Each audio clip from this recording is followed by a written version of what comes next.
ഇപ്പം നിലമ്പൂർ നിയമസഭാ ഉപതെരഞ്ഞെടുപ്പിൻ്റെ ഫലം ഏതാണ്ട് വ്യക്തമായി കഴിഞ്ഞിട്ടുണ്ട്. ഇതിനെ സംബന്ധിച്ച് BJPയുടെയും NDAയുടെയും നിലപാട്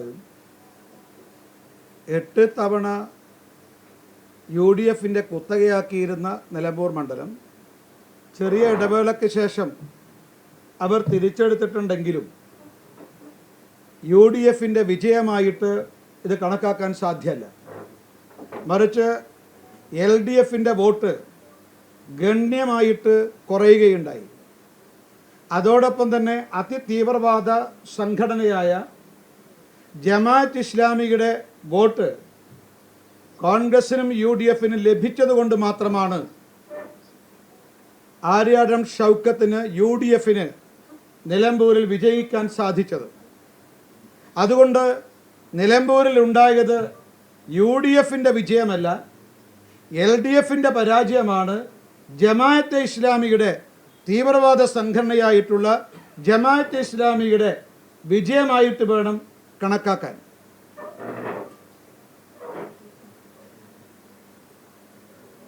UDFും LDFും മതതീവ്രവാദ സംഘടനകളുമായിട്ട് പരസ്യമായിട്ട് സഖ്യമുണ്ടാക്കി.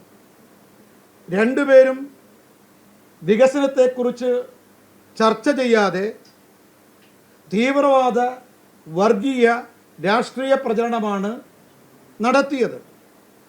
പക്ഷെ എന്നിട്ടും UDFിന് കഴിഞ്ഞ തവണത്തേക്കാൾ വോട്ടിംഗ് ശതമാനത്തിലും വോട്ടിൻ്റെ എണ്ണത്തിലും കുറവുണ്ടായി. അതേപോലെ തന്നെ LDFിനും അവരുടെ വോട്ടിൻ്റെ എണ്ണത്തിൽ ശതമാനത്തിൽ ഗണ്യമായിട്ടുള്ള കുറവുണ്ടായിട്ടുണ്ട്. ഈ മതതീവ്രവാദ സംഘടനകളെ കൂട്ടുപിടിച്ചിട്ടും 2021 വോട്ടിംഗ് ശതമാനമോ വോട്ടിൻ്റെ എണ്ണമോ രണ്ട് മുന്നണികൾക്കും നിലനിർത്താൻ സാധിച്ചില്ല.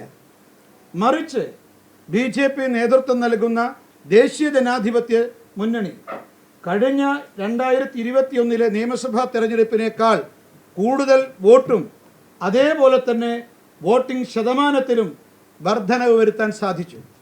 നിലമ്പൂർ നിയമസഭാ ഉപതെരഞ്ഞെടുപ്പിൽ LDFിനും UDFിനും കഴിഞ്ഞ നിയമസഭാ തെരഞ്ഞെടുപ്പിൽ ലഭിച്ചതിനേക്കാൾ വോട്ടിൻ്റെ എണ്ണത്തിലും വോട്ടിംഗ് ശതമാനത്തിലും കുറവുണ്ടായ സമയത്ത് വോട്ടിൻ്റെ എണ്ണത്തിലും വോട്ടിംഗ് ശതമാനത്തിലും വർധനവ് വരുത്തിയിട്ടുള്ള ഏക രാഷ്ട്രീയ പാർട്ടി ഭാരതീയ ജനതാ പാർട്ടിയും BJP നേതൃത്വം നൽകുന്ന ദേശീയ ജനാധിപത്യ മുന്നണിയുമാണ്.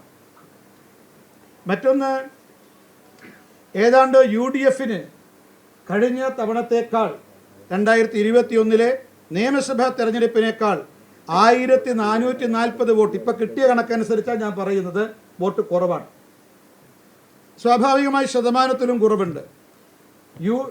LDFിന് 15,065 വോട്ടിൻ്റെ കുറവ് ഇപ്പോൾ കാണുന്നുണ്ട്. സ്വാഭാവികമായിട്ടും ഈ കുറവ് കുറച്ചുകൂടി വർദ്ധിക്കാനാണ് സാധ്യത എന്നാണ് ഞാൻ മനസ്സിലാക്കുന്നത്. മാത്രമല്ല നമ്മൾ നോക്കേണ്ടതുണ്ട്, അവിടെ UDFിൻ്റെ LDFിൻ്റെ പ്രചരണത്തിന് വേണ്ടി മുഖ്യമന്ത്രി വന്നു, MP മാർ MLA മാർ കേരളം മുഴുവനുള്ള നേതാക്കന്മാർ ബൂത്ത് അടിസ്ഥാനത്തിൽ യാത്ര ചെയ്തു, വർഗീയത പ്രചരിപ്പിച്ചു. നായരെ വീട്ടിൽ നായർ, ഈഴവൻ്റെ വീട്ടിൽ ഈഴവൻ. ഈ തരത്തിൽ തനി ജാതീയതയും വർഗീയതയും മതവുമാണ് LDFും UDFും അവിടെ ചർച്ചയാക്കി മാറ്റിയത്. അവർ പ്രചരണ തന്ത്രം അതായിരുന്നു. പ്രിയങ്ക ഗാന്ധി വന്നു, കോൺഗ്രസിൻ്റെ UDFിൻ്റെയും MLA മാർ MP മാർ മുഴുവൻ തന്നെ 19 ദിവസത്തോടെ ക്യാമ്പ് ചെയ്ത് എന്നിട്ട് പ്രവർത്തിച്ചു. എന്നിട്ടും അവിടെ വോട്ടിൻ്റെ എണ്ണത്തിലോ അല്ലെങ്കിൽ ശതമാനത്തിലോ വർധന വരുത്തിയില്ല. മാത്രമല്ല 2021 ജമാഅത്ത് ഇസ്ലാമി UDFിൻ്റെ കൂടെ ഉണ്ടായിരുന്നില്ല, PDP LDFിൻ്റെ കൂടെ ഉണ്ടായിരുന്നില്ല. ഇത്തവണ ഈ വോട്ടൊക്കെ ചേർന്നിട്ടുണ്ട്. എന്നിട്ടും അവർക്ക് നിലനിർത്താൻ കഴിഞ്ഞില്ലെങ്കിൽ LDFിൻ്റെയും UDFിൻ്റെയും ജനപിന്തുണ കുറഞ്ഞു എന്നുള്ളതാണ് മനസ്സിലാക്കേണ്ടത്. ഇത് ഭാവി കേരളത്തിൽ LDFിനും UDFിനും ജനപിന്തുണ കുറയുന്നു എന്നുള്ളതിൻ്റെ ഒരു സന്ദേശമാണ് നിലമ്പൂരിലെ ജനങ്ങൾ നൽകുന്നത്.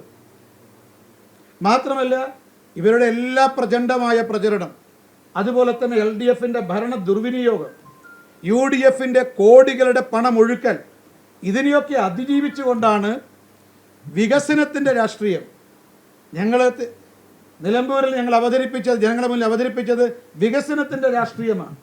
ആ വികസനത്തിൻ്റെ രാഷ്ട്രീയത്തെ ജനങ്ങൾ സ്വീകരിക്കാൻ തയ്യാറായി. അതാണ് ഈ തെരഞ്ഞെടുപ്പ് ഈ ഫലത്തിൽ നമുക്ക് ഈ വിധി എഴുത്തിൽ നമുക്ക് മനസ്സിലാക്കാൻ സാധിക്കുന്നത്. അതുകൊണ്ട് ഞങ്ങളെ സംബന്ധിച്ച് ഞങ്ങൾ കാണുന്നത് ഇനി ത്രിതല പഞ്ചായത്ത് തെരഞ്ഞെടുപ്പിലും നിയമസഭാ തെരഞ്ഞെടുപ്പിലും LDF ആവട്ടെ UDF ആവട്ടെ ഈ മത തീവ്രവാദികളുമായുള്ള മതഭീകരവാദികളുമായുള്ള ഇവിടെ ബന്ധം ഒരുപക്ഷെ ആവർത്തിക്കും. പക്ഷെ ഞങ്ങൾ ഈ കോൺഗ്രസിൻ്റെയും മാർക്സിസ്റ്റ് പാർട്ടിയുടെയും പാക് തീവ്രവാദ സംഘടനകളുമായുള്ള ബന്ധം അതിനെതിരായിട്ട് കേരളത്തിലെ ജനങ്ങൾക്കിടയിൽ മാത്രമല്ല ഇന്ത്യയിൽ മുഴുവൻ തന്നെ ഞങ്ങൾ പ്രചരണം നടത്താൻ വേണ്ടി പോവുകയാണ്. കോൺഗ്രസ് പഹൽഗാമിന് ശേഷം ഓപ്പറേഷൻ സിന്ദൂറിന് ശേഷമാണ് നിലമ്പൂരിൽ തെരഞ്ഞെടുപ്പ് നടക്കുന്നത്. പഹൽഗാം കൂട്ടക്കൊലയെ അപലപിക്കാത്ത, ഓപ്പറേഷൻ സിന്ദൂറിനെ അനുകൂലിക്കാത്ത രണ്ട് സംഘടനകളാണ് ജമാഅത്ത് ഇസ്ലാമിയും PDPയും. ഈ കാരണം അവിടെ പാക് വിധേയത്വമാണ്. ആ രണ്ട് സംഘടനകളെയുമാണ് ഒരു കേവലം 7 മാസത്തെ MLAയ്ക്ക് വേണ്ടിയിട്ട് കോൺഗ്രസ് കൂട്ടുപിടിച്ചത്, മാർക്സിസ്റ്റ് പാർട്ടി കൂട്ടുപിടിച്ചത്. ഇതിനെതിരായിട്ട് രാഷ്ട്രീയ കേരളം പ്രതികരിക്കും, പ്രതിഷേധിക്കുമെന്ന കാര്യത്തിൽ യാതൊരു സംശയവുമില്ല. ഞങ്ങൾ ഈ നിലമ്പൂരിലെ ജനവിധിയുടെ അടിസ്ഥാനത്തിൽ LDFനും UDFനും എതിരായിട്ടുള്ള തീവ്രവാദ സംഘടനകളുടെ അവർ കൂട്ടുകൂടിയതിനെതിരായിട്ട് വികസനത്തെ എല്ലാ അർത്ഥത്തിനും വിസ്മരിക്കുന്ന വികസന വിരുദ്ധത ഞങ്ങൾ ഈ രണ്ട് മുന്നണികളെയും വികസന വിരുദ്ധത ഞങ്ങൾ ജനങ്ങളെ മുന്നിൽ അവതരിപ്പിക്കാൻ ത്രിതല പഞ്ചായത്ത് തെരഞ്ഞെടുപ്പിലും നിയമസഭാ തെരഞ്ഞെടുപ്പിലും അവതരിപ്പിക്കാനുള്ള പ്രേരണയും പ്രചോദനവും നിലമ്പൂരിലെ ഉപതെരഞ്ഞെടുപ്പിലൂടെ BJPക്കും NDAക്കും ലഭിക്കുന്നുണ്ട്. അതുകൊണ്ട് BJPയുടെയും NDAയുടെയും ഈ വികസനത്തിൻ്റെ രാഷ്ട്രീയത്തിന്, ദേശീയതയുടെ രാഷ്ട്രീയത്തിന് അംഗീകാരം ലഭിച്ചിരിക്കുകയാണ്. ഇത് ത്രിതല പഞ്ചായത്ത് തെരഞ്ഞെടുപ്പിലും അതുപോലെ ഞാൻ നേരെ സൂചിപ്പിച്ചതുപോലെ ഈ നിയമസഭാ തെരഞ്ഞെടുപ്പിലും അത് ഞങ്ങൾക്ക് കൂടുതൽ വിജയം കരസ്ഥമാക്കാനുള്ള പ്രേരണയായി, പ്രചോദനമായിട്ട്, അടിത്തറയായിട്ട് ഇത് മാറും എന്ന കാര്യത്തിൽ യാതൊരു സംശയവുമില്ല. പിന്നെ മറ്റൊരു വിലയിരുത്തൽ നിങ്ങൾ നോക്കേണ്ടത്, ഇപ്പോൾ കഴിഞ്ഞ 2021 BJPയും NDAയും നിലമ്പൂരിൽ കേരളത്തിലെല്ലായിടത്തും രണ്ട് മുന്നണികൾക്കും എതിരായിട്ടാണ് ഞങ്ങൾ പ്രചരണം നടത്തിയത്. അവരുടെ വികസന വിരുദ്ധത, ജനാധിപത്യ വിരുദ്ധത, രണ്ട് മുന്നണികളിൽ തീവട്ടിക്കൊള്ള, ഇതിനൊക്കെ എതിരായിട്ട് ഞങ്ങൾ പ്രചരണം നടത്തി. നിലമ്പൂരിലും പ്രചരണം നടത്തി.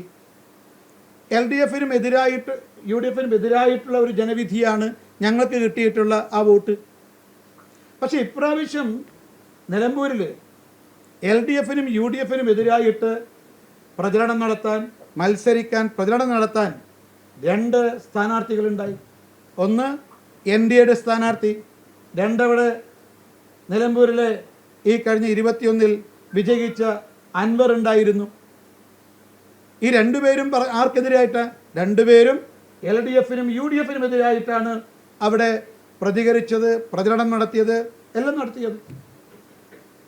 അപ്പോൾ LDFനും UDFനും എതിരായിട്ട് 2021 NDA കിട്ടിയ വോട്ട് മാത്രമാണ് ഉണ്ടായതെങ്കിൽ LDFനും UDFനും എതിരായിട്ട് ഇത്തവണ ഏതാണ്ട് 20% ആളുകൾ വോട്ട് ചെയ്തിട്ടുണ്ട്. അൻവറും NDAയും ഒരേ മുന്നണിയിലല്ല മത്സരിച്ചത്, സത്യം. ഞങ്ങൾ തമ്മിൽ യാതൊരു യോജിപ്പും ഉണ്ടായിരുന്നില്ല. പക്ഷേ ഈ രണ്ട് വോട്ടും എന്ന് പറയുന്നത് UDFനെതിരായുള്ള വോട്ടാണ്, LDFനെതിരായിട്ടുള്ള വോട്ടാണ്. ഒരു 30,000 ആളുകൾ രണ്ട് മുന്നണികൾക്കും എതിരായി വോട്ട് ചെയ്തിട്ടുണ്ട്. ഏതാണ്ട് 20% ആളുകൾ രണ്ട് മുന്നണികൾക്കും എതിരായി വോട്ട് ചെയ്തിട്ടുണ്ട്. അപ്പോൾ രണ്ട് മുന്നണികൾക്കും ഇപ്പം അൻവർ ഞങ്ങൾ VD സതീശനെയും ബഹുമാനപ്പെട്ട മുഖ്യമന്ത്രിയെയും പ്രതിപക്ഷ നേതാവിനെയും ഞങ്ങൾ ഒരേ മുന്നണിയിലെ ഘടകകക്ഷിയായിട്ടാണ് കണ്ടത്. മുഖ്യമന്ത്രിക്ക് ജനരോഷം, മുഖ്യമന്ത്രിക്കെതിരെ ഉയർന്നു വരുന്ന ജനരോഷത്തെ തടയാനുള്ള കവചമാണ് VD സതീശൻ. ഇതാണ് ഞങ്ങൾ ആരോപണം. പക്ഷേ ഇതേപോലെ തന്നെയാണ് അൻവർ പറഞ്ഞത്. പിണറായിസം 75% പിണറായിയാണ് VD സതീശൻ എന്നാണ്. അപ്പം ഞങ്ങൾ പറഞ്ഞപ്പോൾ ഫുൾ പിണറായിയാണ് സതീശൻ എന്ന് ഞങ്ങളെ കാഴ്ചപ്പാട്. അൻവർ പറഞ്ഞത് 70% പിണറായിയാണ്, വി ഡി സതീശനാണ്. അതിനർത്ഥം ഇവർ രണ്ടുപേർക്കെതിരായിട്ടാണ് ഞങ്ങൾ രണ്ടുപേരുടെയും പ്രചരണം. വ്യത്യസ്ത രീതിയിലായിരിക്കാം, ഞങ്ങൾ തമ്മിൽ യോജിപ്പുണ്ടായിട്ടുണ്ടാവില്ല. പക്ഷേ എൽ ഡി എഫിനും യു ഡി എഫിനും ഞങ്ങളുടെ രണ്ടുപേരുടെയും വോട്ട് എൽ ഡി എഫിനും യു ഡി എഫിനെതിരായ വോട്ടാണ്. ഇപ്പോൾ കേരളത്തിൽ ഒരു 20%-ലധികം ആളുകൾ ഇരു മുന്നണികൾക്കും വിധി എഴുതാൻ തയ്യാറാകുന്നു. നേരത്തെ ഇത് ഒരു 4.5% ഇന്നത് 20%-ലധികം ആയി ഉയർന്നിരിക്കുന്നു. അപ്പോൾ എൽ ഡി എഫിൻ്റെയും യു ഡി എഫിൻ്റെയും കൗണ്ട് ഡൗൺ നിലമ്പൂരിലൂടെ ആരംഭിച്ചു എന്നുള്ളതാണ് ഞാൻ മനസ്സിലാക്കാൻ സാധിക്കുന്നത്. ഏതായാലും ത്രിതല പഞ്ചായത്ത് തെരഞ്ഞെടുപ്പിലും വരാനിരിക്കുന്ന നിയമസഭാ തെരഞ്ഞെടുപ്പിലും ഈ വികസനത്തിൻ്റെ രാഷ്ട്രീയം മലയാളികൾക്ക് മുന്നിൽ വീണ്ടും അവതരിപ്പിച്ചുകൊണ്ട് ഞങ്ങൾ ജനവിധി തേടും. ജനങ്ങൾ NDAയെ 2 കൈയും നീട്ടി സ്വീകരിക്കാൻ തയ്യാറാകും എന്നുള്ളതാണ് ഞങ്ങൾക്ക് ഈ അവസരത്തിൽ ഈ പ്രാഥമികമായ വിലയിരുത്തലിലൂടെ പറയാൻ സാധിക്കുന്നത്. അതെ, 100 വോട്ടിൽ മാത്രം വർദ്ധിപ്പിച്ചത്. അതായത് കേരളത്തിൽ വലിയ വളർച്ചയിലേക്ക് പോകുന്നു പറയുമ്പോൾ നിലമ്പൂരിൽ അല്ല, ഇപ്പൊ കിട്ടിയിരിക്കുന്ന 7750 വോട്ടാണ്. അതെത്ര നിങ്ങൾ കണക്കാക്കിയാൽ മതി. 100 ആണോ? അല്ല, വർദ്ധിച്ചു എന്നുള്ള കണക്കല്ലേ. അല്ല, ഞാൻ പറഞ്ഞിട്ടുള്ളത് വോട്ടിൻ്റെ വർധനവുണ്ടാക്കാൻ സാധിച്ചത്, വോട്ടിംഗ് ശതമാനത്തിൽ വർധനവുണ്ടാക്കാൻ സാധിച്ചത് ഞങ്ങൾ മാത്രം. ഇത്രയും ഈ 2 മുന്നണികൾക്കും കേരളത്തിലെ മുഖ്യ പ്രതിപക്ഷം, മുഖ്യ ഭരണകക്ഷി, ഇവർക്കൊന്നും വോട്ടിൻ്റെ എണ്ണത്തിൽ വർധനവുണ്ടാക്കാൻ സാധിച്ചില്ല എന്ന് മാത്രമല്ല, ഗണ്യമായ കുറവുണ്ടായി. മാത്രമല്ല, മതതീവ്രവാദ സംഘടനയായ ജമാഅത്ത് ഇസ്ലാമി UDF-നോടൊപ്പം ചേർന്നു, PDP LDF-നോടൊപ്പം ചേർന്നു. എന്നിട്ടും വോട്ടിംഗ് ശതമാനത്തിലും വോട്ടിങ്ങിൻ്റെ എണ്ണത്തിലും വർധനവുണ്ടാക്കാൻ സാധിച്ചില്ല. ഇരു മുന്നണികൾക്കെതിരായ ജനവിധിയല്ലേ ഇത്?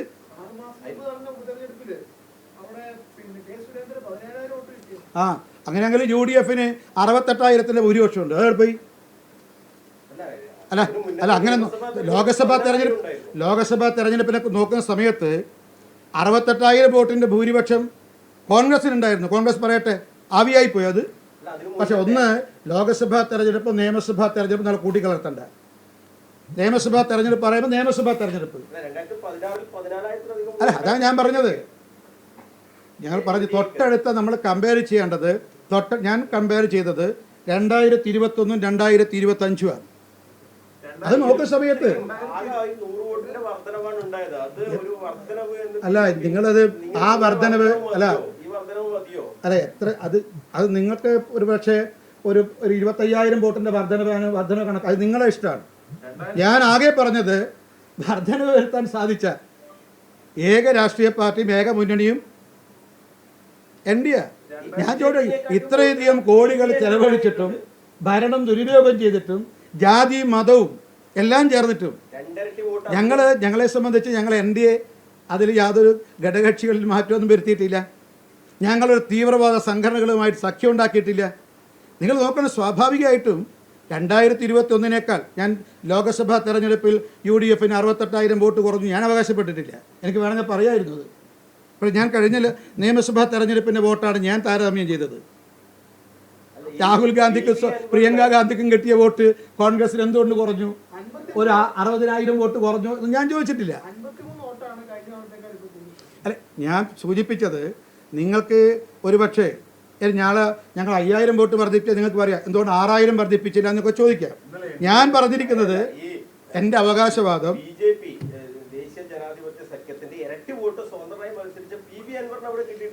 അല്ല, അതൊക്കെ ഉണ്ടാവാം.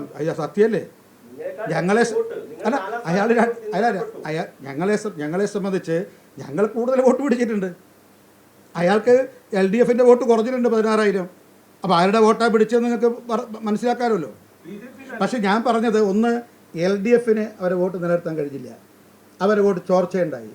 ഞങ്ങൾ ആദ്യമേ പറഞ്ഞിരുന്നു UDF-ലും വോട്ട് ചോർച്ചയുണ്ടാവും, LDF-ലും വോട്ട് ചോർച്ചയുണ്ടാവും. ഞങ്ങൾക്ക് വോട്ട് കൂടും, ഞങ്ങൾ കൂടി, അവർ വോട്ട് ചോർച്ചയുണ്ടായി. ഞങ്ങൾ വിലയിരുത്തലാണ് ഇവിടെ ഈ വിധിയെഴുത്തിലൂടെ ശരിവെച്ചത്.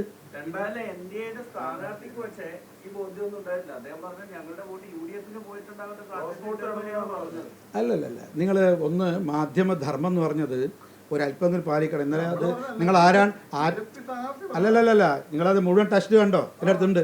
നിങ്ങൾ ആ പ്രസിദ്ധീകരിച്ച ആരാണോ അവർക്ക് ആ തെറ്റ് മനസ്സിലായിട്ടുണ്ട്. അതിൽ പറഞ്ഞിരിക്കുന്നത് ആ ടെസ്റ്റ് മുഴുവൻ കാണും നിങ്ങൾക്ക് എങ്ങനെ വോട്ട് കിട്ടും? NDAക്ക് കിട്ടേണ്ട മുഴുവൻ വോട്ടും കിട്ടും. അയാൾ പറഞ്ഞത് ശരിയാ. പിന്നെ അവിടെ വെച്ച് മലയോരത്തെ മുഴുവൻ വോട്ടും കിട്ടുമോ? മലയോരത്ത് എല്ലാം ഞങ്ങളുടെ കയ്യിലല്ല. അതിൽ ഭരണവിരുദ്ധ വികാരം ഉണ്ടെങ്കിൽ ആ വോട്ട് ഒരുപക്ഷെ മറ്റു പലർക്കും കിട്ടിയേക്കാം. ഈ മലയോരത്തെ വോട്ടിനെ കുറിച്ച് മാധ്യമപ്രവർത്തകൻ ചോദിച്ച ചോദ്യത്തിന് പക്ഷെ അത് നിങ്ങൾ കൊടുക്കേണ്ടിയിരുന്നത് അത് മുഴുവൻ കൊടുക്കേണ്ടിയിരുന്നു. നിങ്ങൾ ഏതാണ്ട് 2 വരി കൊടുത്തിട്ട് അതിൻ്റെ മുൻപും പിൻപും തമസ്കരിക്കുന്നത് മാധ്യമധർമ്മം അല്ല എന്നുള്ളതാണ് ഞങ്ങൾ സൂചിപ്പിക്കുന്നത്. ഏതായാലും ഞങ്ങൾ ബന്ധപ്പെട്ട മാധ്യമ സുഹൃത്തുക്കൾ അക്കാര്യം ഇന്നലെ ബോധ്യപ്പെട്ടു എന്ന് നിങ്ങൾ മനസ്സിലാക്കണം. അതുകൊണ്ട് പിന്നീട് ആദ്യം നിങ്ങൾ ആഘോഷിച്ചെങ്കിലും രണ്ടാമത് ആ ഫുൾ ടെക്സ്റ്റ് കൊടുത്തിട്ടുണ്ട്. ഞങ്ങളതിൽ അവരെ അഭിനന്ദിക്കുന്നു. അല്ല, അതൊക്കെ ഇനി നടക്കണം. ഏതായാലും ഒരു കാര്യം ഉറപ്പാണല്ലോ, UDFൻ്റെ വോട്ട് ജമാഅത്ത് ഇസ്ലാമിനെ കൂട്ടുപിടിച്ചിട്ടും കിട്ടിയില്ലല്ലോ. അപ്പോൾ ഏതായാലും ഞാൻ പറഞ്ഞു വന്ന ഇതാണ്, UDFന് സാങ്കേതികമായ വിജയം ഉണ്ടായെങ്കിലും അത് ജമാഅത്ത് ഇസ്ലാമിയുടെ വിജയമാണ്. LDF തോറ്റു, ജമാഅത്ത് ഇസ്ലാമി വിജയിച്ചു എന്ന് വേണം കരുതാൻ. UDFൻ്റെ സാങ്കേതിക വിജയം 8 തവണ വിജയിച്ച സീറ്റ് 2 തവണയൊക്കെ നഷ്ടപ്പെട്ടു, അത് തിരിച്ചു പിടിച്ചു. അതിനപ്പുറം എന്താ?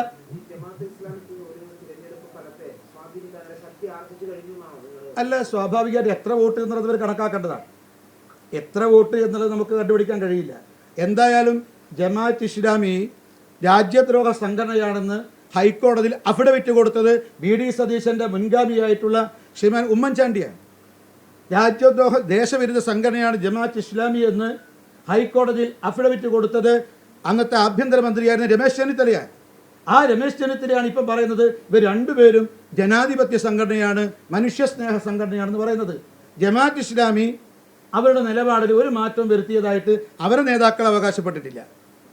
പക്ഷേ ഈ പഹൽഗാം കൂട്ടക്കൊലയെ അപലപിക്കാത്ത, ഓപ്പറേഷൻ സിന്ദൂറിനെ അനുകൂലിക്കാത്ത 2 സംഘടനകളെ കോൺഗ്രസും മാർക്സിസ്റ്റ് പാർട്ടിയും രാഷ്ട്രീയ സഖ്യം ഉണ്ടാക്കുക എന്നുള്ളത് ഒരു 7 മാസത്തെ MLAക്ക് വേണ്ടിയിട്ട് ഏത് ഭീകരവാദികളുമായി അവർ സഖ്യത്തിൽ ഏർപ്പെടുമെന്നതിൻ്റെ സൂചനയാണ്.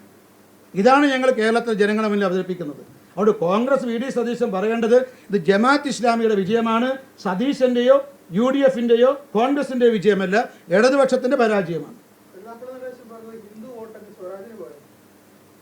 എനിക്കറിയാം, അതിനെക്കുറിച്ച് എനിക്കറിയില്ല. ഞാൻ എൻ്റെ ഭാഗമാണ് ഇപ്പോൾ പറയുന്നത്, ഞാനത് കേട്ടിട്ടില്ല. ഈ 100 സീറ്റുമായി അടുത്ത തവണ അധികാരത്തിൽ വരും എന്നാണ് ഇതിന് ശേഷം VD സതീശൻ പ്രതികരിച്ചിട്ടുള്ളത്. അല്ല, അത് കാണാൻ പോകുന്ന പൂരാണല്ലോ, പറഞ്ഞറിയിക്കണം. ഞങ്ങളെ കാഴ്ചപ്പാട് ഇന്ത്യയിലെ മിക്ക സംസ്ഥാനങ്ങളും തിരസ്കരിച്ച 2 രാഷ്ട്രീയ പാർട്ടിയാണ്, ഒന്ന് കോൺഗ്രസും മാർക്സിസ്റ്റ് പാർട്ടി. ഈ 2 പാർട്ടി ഇന്ത്യയിലെ ബഹുഭൂരിപക്ഷ സംസ്ഥാനങ്ങൾ തിരസ്കരിച്ച ഈ 2 രാഷ്ട്രീയ പാർട്ടികൾ ഡംപ് ചെയ്തിരിക്കുന്ന ഏക സംസ്ഥാനം കേരളമാണ്. അവിടെ ഞങ്ങളെ സംബന്ധിച്ച് ഈ ഒരു രാഷ്ട്രീയ എന്താ പറയുക ഞാൻ ഉപയോഗിക്കാൻ പാടുണ്ടോ എന്ന് എനിക്കറിയില്ല, ഒരർത്ഥത്തിൽ രാഷ്ട്രീയ മാലിന്യങ്ങൾ എന്ന് വേണമെങ്കിൽ പറയാം.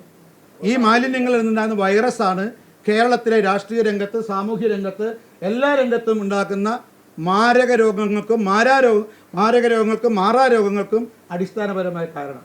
അവിടെ ഈ ത്രിതല പഞ്ചായത്ത് തെരഞ്ഞെടുപ്പിലും നിയമസഭാ തെരഞ്ഞെടുപ്പിലും ഒരു സ്വച്ഛ് ഭാരത് എന്ന് പറഞ്ഞില്ല, ഒരു സ്വച്ഛ് കേരള ആ രാഷ്ട്രീയ രംഗത്ത് ഉണ്ടാകും. അതുവഴി LDFനും UDFനും എതിരായിട്ട് NDA സ്വീകരിക്കാൻ ജനങ്ങൾ തയ്യാറാകും എന്നുള്ളതാണ് ഞങ്ങളുടെ ശുഭപ്രതീക്ഷ.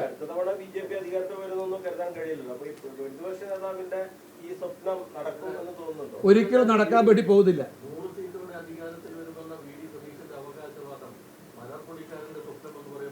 തീർച്ചയായും അദ്ദേഹത്തിന് പിന്നെ ഈ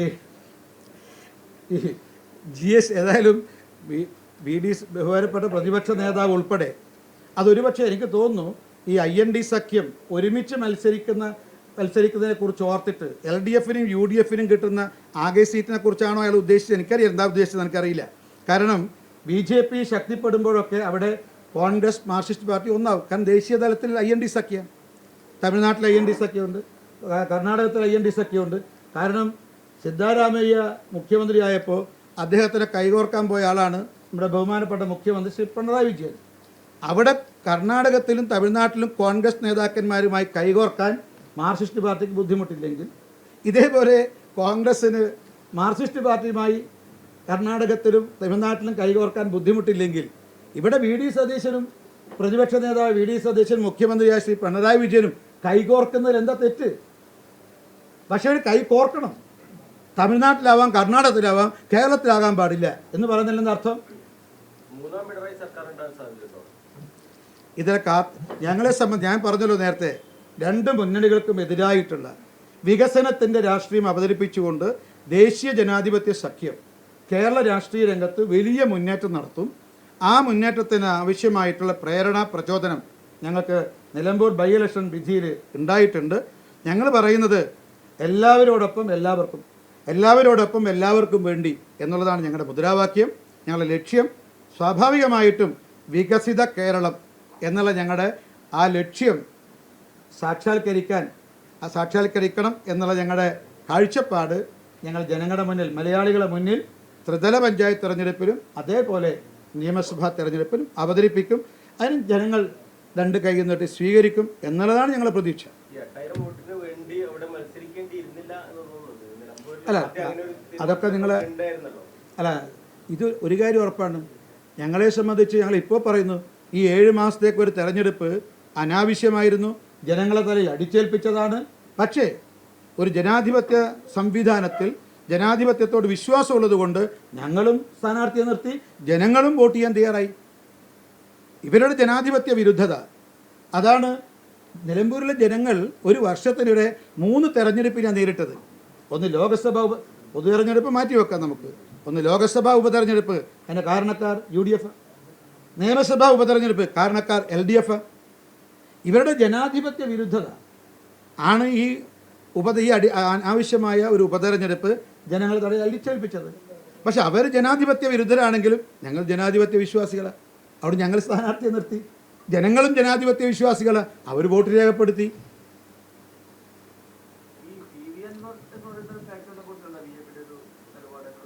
അല്ല, ഞങ്ങൾക്ക് അങ്ങനെ പ്രത്യേകിച്ച് അൻവർ എന്നുള്ളതൊരു വ്യക്തിപരമായിട്ടുള്ളതാണ്. ഞങ്ങൾ അതിനെക്കുറിച്ച് പരാമർശിക്കാൻ ആഗ്രഹിക്കുന്നില്ല. അതൊരു ആ നിലമ്പൂരിൽ മാത്രം ഒതുങ്ങുന്നൊരു പ്രതിഭാസം. ഞങ്ങൾ അതിനെക്കുറിച്ച് പറഞ്ഞത് രണ്ടുപേരുടെയും പ്രചരണം ആൻറ്റി LDF ആൻറ്റി UDF ആയിരുന്നു.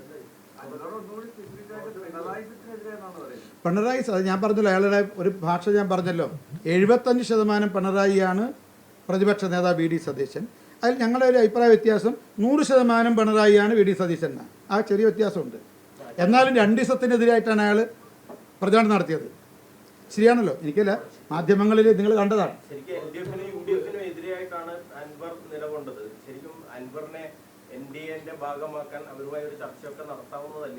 സ്വാഭാവികം, അത് അദ്ദേഹമാണ് അതിൻ്റെ അഭിപ്രായം പ്രകടിപ്പിക്കേണ്ടത്. അദ്ദേഹം എന്തെങ്കിലും അതിനനുകൂലമായ അഭിപ്രായം പ്രകടിപ്പിച്ചാൽ BJPയുടെയും NDAയുടെയും സംസ്ഥാന നേതൃത്വം അതിനെക്കുറിച്ച് ആലോചിക്കും.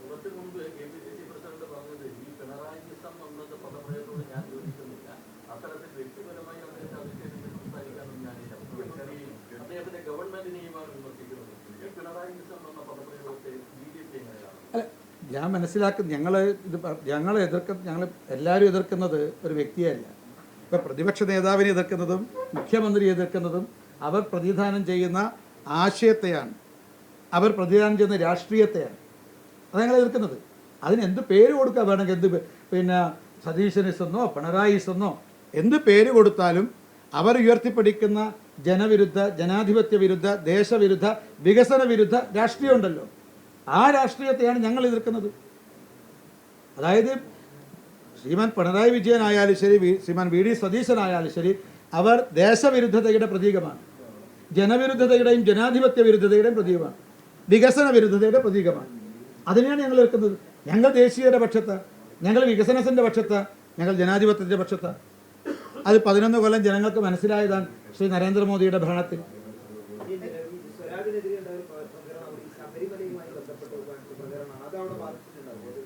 എല്ലാം ബാധിക്കും. ഈ LDFൻ്റെ പിന്നെ ജനവിരുദ്ധ നയത്തിൽ, ജനദ്രോഹ നയത്തിൽ, ഈ ദേശവിരുദ്ധ നിലപാടിൽ ഇതെല്ലാം വരും.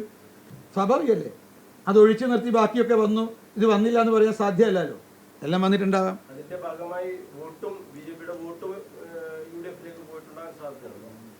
UDF ജമാഅത്ത് ഇസ്ലാമിയെ കൂട്ടുകൂടിയിട്ട് അവരെ വോട്ട് കുറഞ്ഞല്ലോ, ഞങ്ങളെ വോട്ട് കൂടിയല്ലോ. പിന്നെ നിങ്ങളെങ്ങനെ അങ്ങ് ഇപ്പോൾ പറയാൻ സാധിക്കുക? ഇപ്പം UDF വോട്ട് ജമാഅത്ത് ഇസ്ലാമിയെ കൂട്ടുപിടിച്ചിട്ട് തനി തീവ്രവാദ സംഘടന, ലക്ഷണമൊത്ത ഭീകര സംഘടനയെ കൂട്ടുപിടിച്ചിട്ടും അവർക്ക് കഴിഞ്ഞ വർഷം തെരഞ്ഞെടുപ്പിനേക്കാൾ വോട്ട് കുറഞ്ഞു. പിന്നെ എങ്ങനെയെങ്കിലും ഈ അടിസ്ഥാനരഹിതമായിട്ടുള്ള ആരോപണങ്ങൾ തർക്കത്തിനെങ്കിലും ചോദിക്കാൻ സാധിക്കുക? എനിക്ക് സാധിക്കില്ല. ഗോവിന്ദമാഷ് പറഞ്ഞതേ ആർഎസ്എസിന്റെ എമർജൻസി കാലത്ത് സഹകരിച്ചു. അതൊക്കെ കഴിഞ്ഞല്ലോ. ഇപ്പം അതിനെക്കുറിച്ച് ചർച്ചക്കെടുക്കണം. അതും ചർച്ചക്കെടുക്കണം. ഇപ്പം നിലമ്പൂരിൽ ജനവിധി വന്നിരിക്കുക, അതിനെക്കുറിച്ചുള്ള വിശകലനവും വിലയിരുത്തലാണ് നിങ്ങൾ നടത്തുന്നത്. ഏത് അല്ല, അങ്ങനെ പ്രതിഫലിച്ചിട്ടുണ്ടെങ്കിൽ LDF വോട്ട് താഴോട്ട് പോവില്ല. അല്ലെങ്കിൽ എന്താ ഉദ്ദേശിക്കുന്നത്? പ്രതിഫലിച്ചോ ഇല്ലയോ എന്ന് ഉദ്ദേശിക്കുന്നത്. അതായത് ഞങ്ങളുടെ വോട്ടിലൊരു കുറവ് സംഭവിച്ചിട്ടില്ല. LDF വോട്ടിൽ കുറവ് സംഭവിച്ചു. അത് എങ്ങോട്ട് പോയി എന്നുള്ളത് ഇനി അടുത്ത് നമ്മുടെ തുടർന്നുള്ള വിശകലനത്തിലും വിലയിരുത്തലും മാത്രമേ സാധിക്കൂ. ഇനി UDF വോട്ട്, ജമാഅത്ത് ഇസ്ലാമിൻ്റെ വോട്ട് എത്രയായാലും അത് ജമാഅത്ത് ഇസ്ലാമിയാണ് പറയേണ്ടത്. ഞങ്ങൾക്ക് ഇത്ര വോട്ട് ഞങ്ങൾ UDF കൊടുത്തിട്ടുണ്ട്, കൈപ്പത്തി കുത്തിയിട്ടുണ്ട് എന്നൊക്കെ അവരാ പറയേണ്ടത്. അപ്പോൾ അതെത്ര വന്നാലും അവർക്ക് നഷ്ടപ്പെട്ടിട്ടുണ്ട്. ഈ വോട്ട് ചോർച്ചയെക്കുറിച്ച് UDF LDF അന്വേഷണ കമ്മീഷൻ നിശ്ചയിക്കണം. ഞങ്ങൾ ആദ്യം പറഞ്ഞതാണ്, ഞങ്ങളിപ്പോൾ ആവർത്തിക്കുന്നു. ഈ തെരഞ്ഞെടുപ്പിൽ UDF LDF വോട്ട് ചോർച്ച ഉണ്ടായിട്ടുണ്ട്. അത് ഗണ്യമായ വോട്ട് ചോർച്ചയാണ്. രണ്ട് മുന്നണിയും അതോടൊപ്പം തന്നെ രണ്ട് പാർട്ടികൾ, ഇത് കോൺഗ്രസും CPM ഈ വോട്ട് ചോർച്ചയെക്കുറിച്ച് അന്വേഷണ കമ്മീഷനെ നിയോഗിക്കണം, നിശ്ചയിക്കണം, ജനങ്ങളോട് പറയണം എവിടെയാണ് പോയതെന്നുള്ളത്.